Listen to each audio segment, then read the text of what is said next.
Okay, welcome. This is a quick overview of the Echolalia Delay Pedal.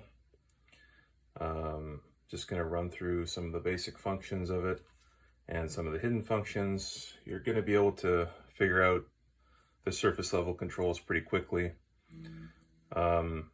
We've got mix and tone here. It doesn't really behave like other delay pedals that have kind of a 0 to 100% effect mix. So if you crank the mix parameter, you're really only at a 1-to-1 as opposed to a 0 and 100 mix. So it doesn't do stuff like the Deluxe Memory Boy would do, where you don't hear the dry signal at all. Here's the dry signal.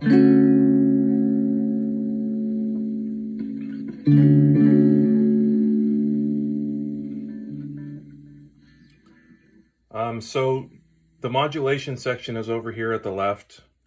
You've got two pots here, depth and rate, and they affect the repeats only. And then you've got a three-way toggle switch here for waveform selection: sine wave, square wave, and triangle wave.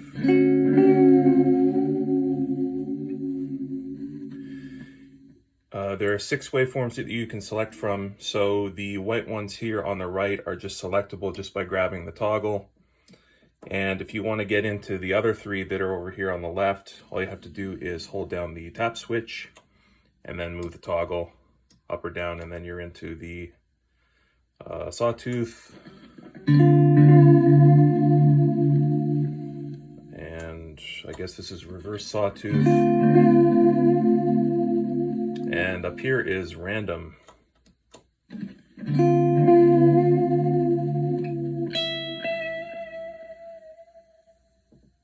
And random gets pretty weird. I suspect it's not actually random. You can actually hear a pattern. Anyway, so that's modulation. Generally, if you want to get into the secondary functions here that are in kind of this indigo color, all you have to do is hold the tap switch. So I guess we should move on to rhythmic subdivision.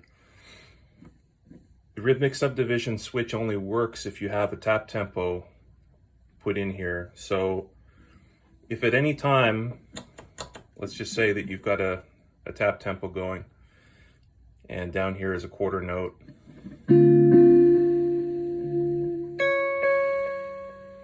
Now you might not be able to see the LED blinking on the video just because of the frame rate of the video.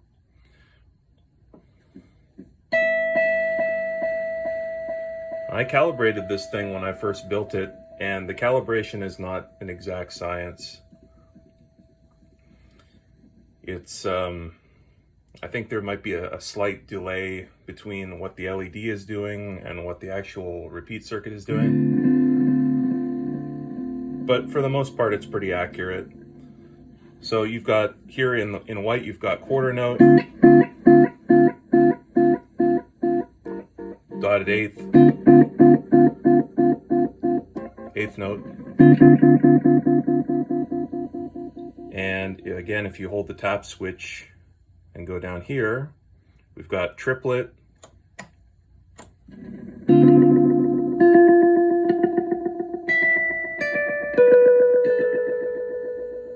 sixteenth. That's pretty fast. Let's slow it down. 1 E and 2 E and and up here we've got sextuplets, or is it sextets? I can't remember. Double triplets. Depends on how you were trained, I guess. 1, 2, 3, 4, 5, 6. 1, 2, 3, 4, 5, 6. 1, 2, 3, 4, 5, 6. Right, so that's rhythmic subdivision.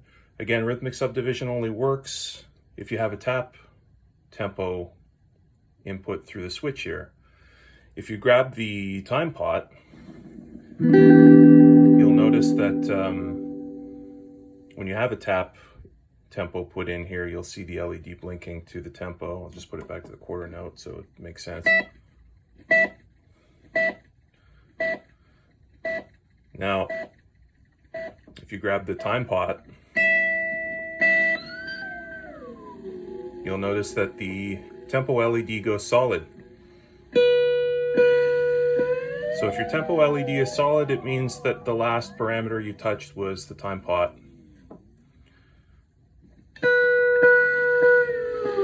And in this mode, when you're controlling via the pot, you'll notice that this rhythmic subdivision switch doesn't do anything. I'm adjusting the rhythmic subdivision, it's not doing anything. So in order to get back into using this, you got to tap into tempo.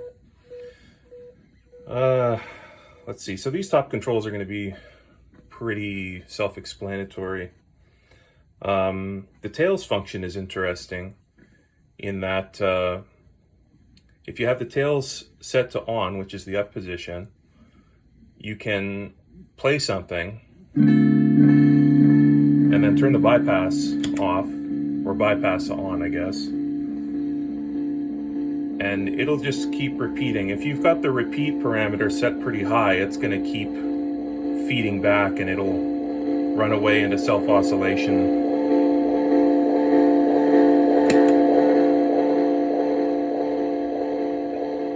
So you activate the effect again and it kind of tames it. If you want something to feed back really quick, a quick delay time and a high repeat setting or high feedback setting is what's going to get it done if you want to go into that tails oscillation mode. So something like this. That got out of control pretty quick. And it calms it right down once you hit bypass.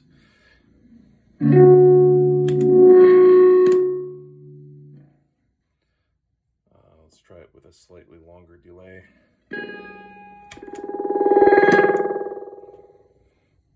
And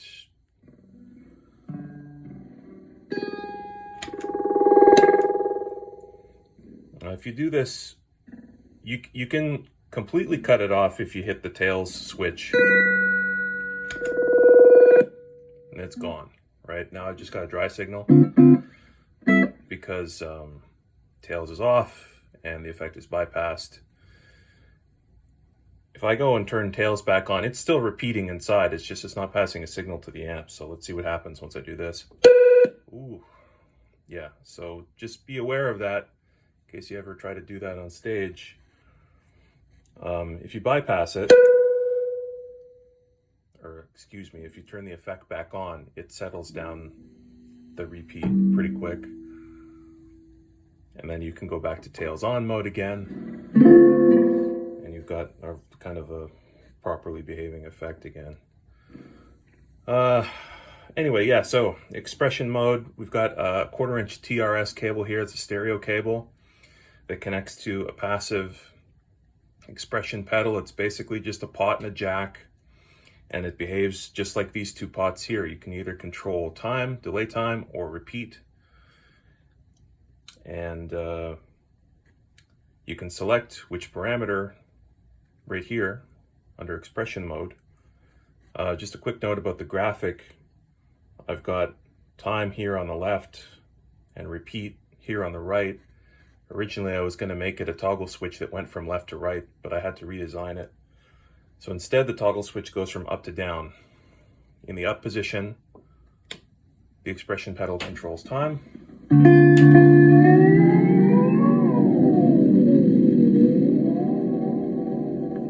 Pretty simple. When you're in time expression mode, the time pot on the actual pedal is disabled. So you see that makes no difference whatsoever. Center position is expression pedal disabled, so expression pedal does nothing in the center position, and in the center position these two pots here are re-enabled, so they actually work as they're intended to work. repeat down. The down position here on expression mode is expression pedal controls repeats. If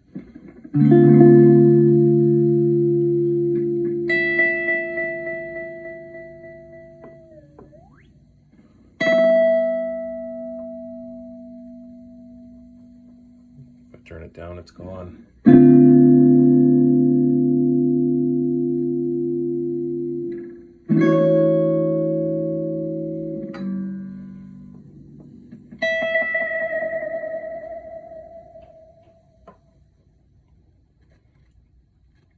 One thing I should mention about this effect is it doesn't have an internal gain pot.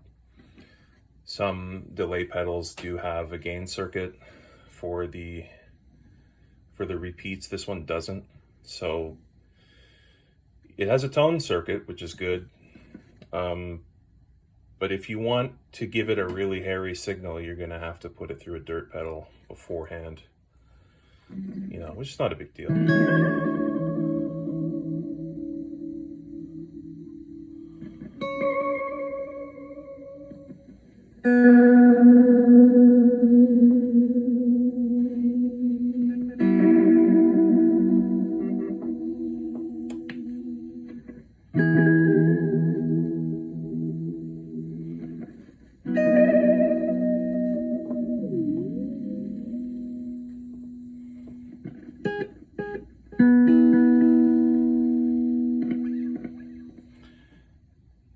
There was some modulation happening there that I didn't understand why that was happening. Anyway, yeah, let's wrap this up. So I've explained how to get into the secondary rhythmic subdivisions and the waveforms.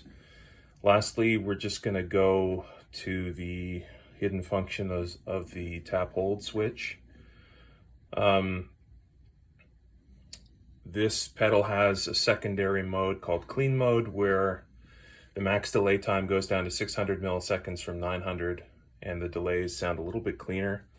So if you just yank the power, hold this switch, and then plug it in, I'll try to do this so you can see. You plug it in,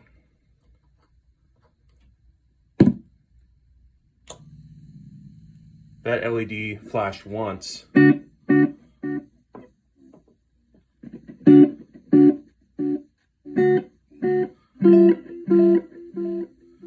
That's my longest delay time, just over a half second.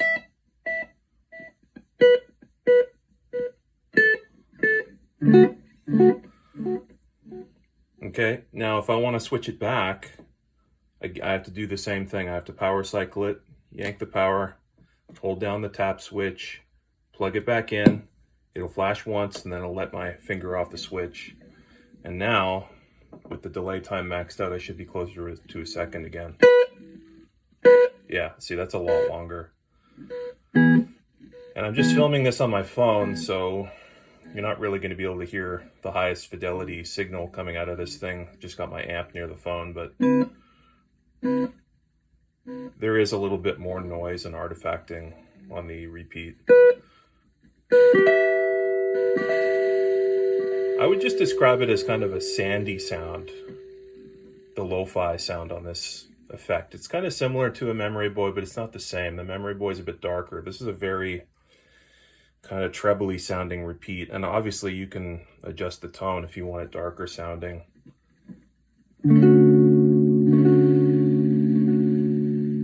But there's this sandy sound that happens with the repeats that almost kind of sounds like a snare. If you've got a snare in the room and a really loud amp next to it, everybody knows that sound. If you crank the tone, it gets brighter.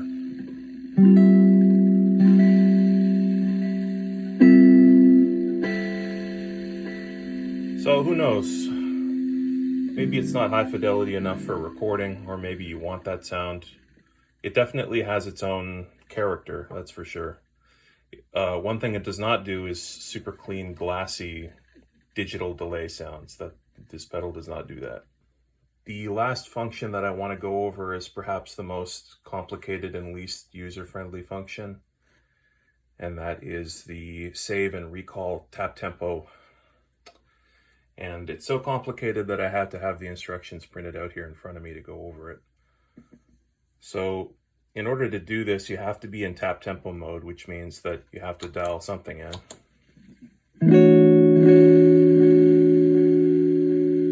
It doesn't work if you adjust the time pot. So from here, if you want to save this tap tempo, you have to push the tap tempo button, keep it pressed for 3 seconds, and then once the LED blinks once, you release it. Oh, sorry, that's the recall. To save it, you push the button, keep it held down for 3 seconds. The LED will blink once, then it will blink twice. And then after the LED reverse blinks once, you release the tap button. Okay, so let's try to see if we can save a tap tempo setting.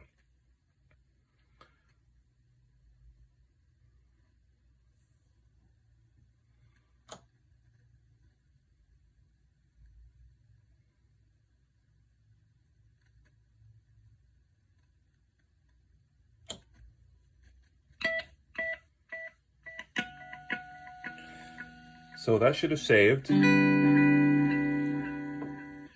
Now I'll just intentionally do something else. So I'm on a different tap setting than I saved. Now I'll try to recall it.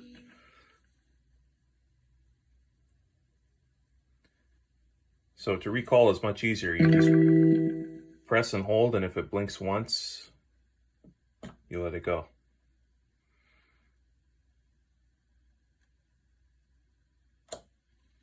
I think that was the tempo I was on before. You're gonna have to experiment with this because honestly, it is not the most user-friendly function. If you were recording or something, it would be really useful because you'd be able to get the exact tap tempo going again. But I certainly wouldn't want to be trying to do it during a set. So there are two preset banks. That was the first one we just used. So let's try to see if we can save into preset 2. I'm looking at the instructions here to make sure I can do it correctly. So let's select a new tempo.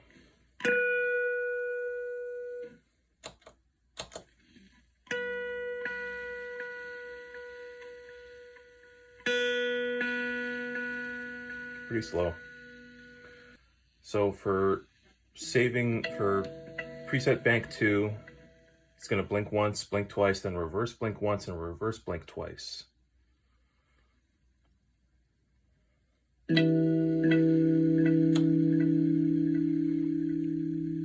Once, twice,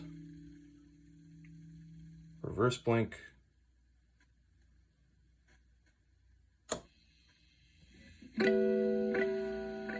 okay, fairly slow tempo. Let's see if we can recall it. To recall preset 2, we're just going to hold down the button and the LED will blink twice, and then we should have it again.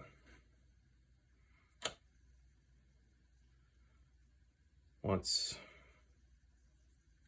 twice, and that slow tempo that I just saved. So it does work. It may require some patience to use it.